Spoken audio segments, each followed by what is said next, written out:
Okay, friends, mainly Ed. I do still have my hands on your car. I still am working on it, even though I haven't made a lot of videos about it. But here we go. Let's just talk about your car for a bit and give you an update as of today, early January 2022. Here is your air tank with your air compressors right there. And notice how it's sitting up on the platform that I built between the wheel wells to accommodate the frame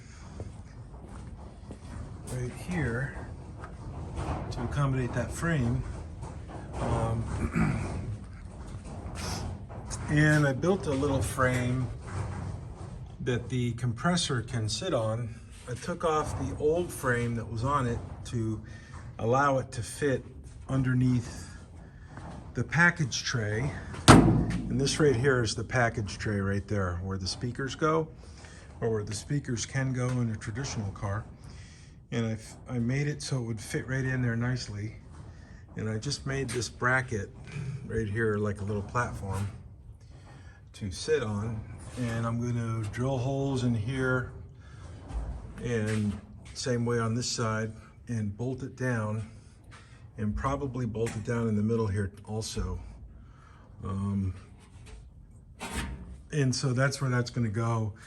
These air compressor motors here, I'm going to put one up here and put the other one in that area. Also, what I want to do, Ed, is I want to put a piece of steel behind the seat and separating the compressor so the noise from the unit doesn't penetrate inside of the car. So I don't know if this really shows it that good, but you know, a better barrier there than the seat foam and the you know, the seat material doesn't really give any kind of protection in terms of sound quality, insulation, and even thermal quality, you know, keeping your cabin cool or warm. So I'm going to do that, and I've got some steel to do that, and then we can put sound deadener on it to really isolate the noise of this air compressor. So also on the roof, that is a third mount or a third center mounted stoplight that is kind of big. It's not mounted.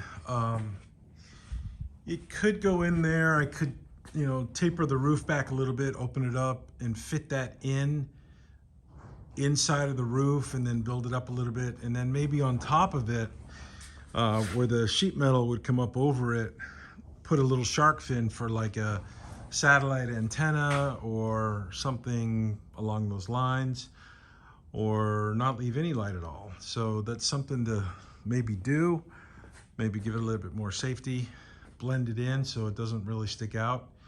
You know, it's doable. So just wanted to give you a status on that and see what you think. Let's see what else. The body is firmly attached to the frame. All the bolts are in, securely tightened.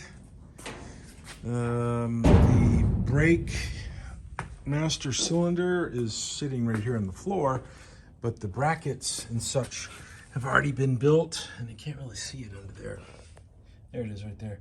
It's already been built and welded in and fabricated in, so there's no clearance issues. And I took this pedal that came with the new master cylinder assembly and cut it up, made it wider, put that little L bend in it.